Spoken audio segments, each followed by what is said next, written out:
back in the USSR, boy, you don't know how lucky you are. You know, I was reminded of this song when I read the Modi government's public procurement policy order of 2017, which says that for any tender that any Indian government department or company puts out, Indian manufacturers will be preferred and will be given a 20%, yes, a 20% price advantage over foreign suppliers. The reason it reminded me of USSR is because this is very similar to the Soviet-style planned economy of the 1970s. Very protectionist, very trying to cut yourself away from the world. You know, I couldn't help but think of when I met Prime Minister Modi, who was then Chief Minister of Gujarat and a Prime Ministerial candidate of the BJP. I met him in April 2013. We did a Think India dialogue with him. And I remember he electrified all of us with that phrase, minimum government, maximum governance.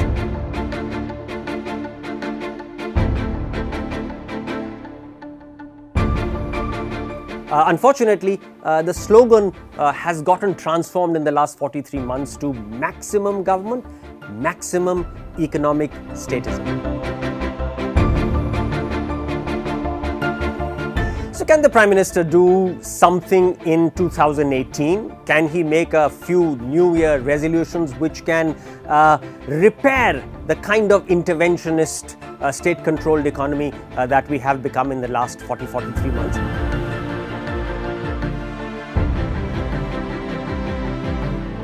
Well, I think he can make 3 New Year resolutions. Number one, when it comes to the goods and services tax, GST. Now, let's not quarrel with words here. The GST is a fundamental reform. It's a massive reform.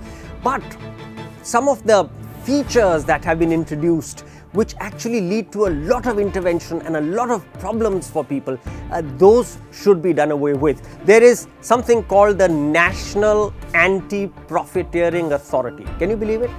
We are in 2017-18 and we are talking about an anti-profiteering authority. Somebody to whom a consumer can make a complaint, say that I am being overcharged by such and such producer.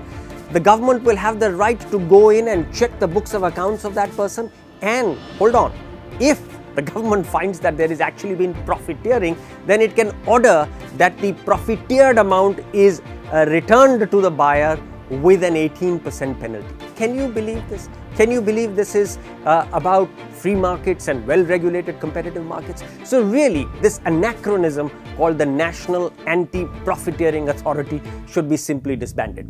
Then we have another thing called the e-way bill. Now, you know what that is?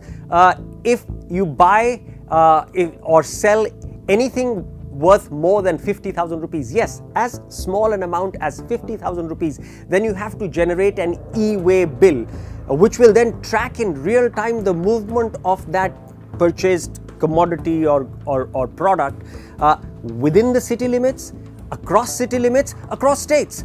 So you have this one electronic sort of octroi bill, if you will, which will be tracked wherever the goods go. This is again, it's over-controlling something which doesn't need that kind of control. Then the GST has got another wonderful thing called invoice matching. Now, invoice matching is foundational to GST because unless the invoices are matched at the back end, you don't know whether the tax credits that have been availed of are right or not. No problem, no quarrel with that. The problem happens when I, who have filed my GST forms, am told to wait for my tax refund until the person from whom I have bought the goods has filed and until our 2 invoices have matched. Now, my question there is, I have paid my tax, I have done my filing, I have no way to control whether the other person has done his or her filing. So why are you holding my refund up until that other person has filed his taxes? One of the other big reforms that the government announced was bank recapitalization bonds. Now, this was something which was celebrated by everybody because it was seen as a fundamental reform. I beg to differ. It is not a fundamental reform. Bank recapitalization simply means that you pick up the depositor's money, you take that liability on the bank's balance sheet, you convert it into an asset. So it's actually an accounting sleight of hand. It's not a fundamental reform. If the government is willing to commit, let's say 1 lakh crores out of its kitty to bank recapitalization, then there are several modern equity models which can be deployed to do a genuine equity reconstruction of the balance sheets of banks. For instance, the government could have done a deep discount rights issue of the banks in which every shareholder could participate. The government could have used its 1,35,000 crore commitment to underwrite such a rights issue, and in fact with the same amount of cash would have doubled the equity infusion into banks' balance sheets. I think if the government was to step back from it and say we now have a new bank recapitalization scheme which uses modern equity dynamics, that would be a fundamental reform, and that would also ensure that the government steps back from being this old world interventionist statist government. And of course, I think if the government was to resolve to make sure that Aadhaar is used only for the purpose for which this wonderful, innovative scheme was created. It was created to ensure that beneficiaries of states' welfare programs have a unique identity. Today, Aadhaar is being used for almost everything. If you have to put your child in the nursery school, you need Aadhaar. Why?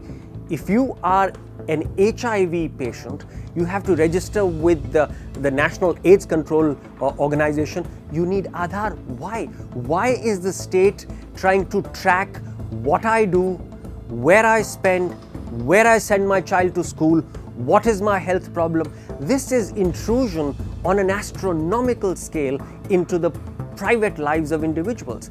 My sense is if the government does these three things that I've just listed out on GST, on Aadhaar and on bank recapitalization bonds, then it can reclaim some of the free market, competitive market, right of center economic philosophy that the government had promised when it was elected, but which promise has, as I've shown, been belied in the last 43 months.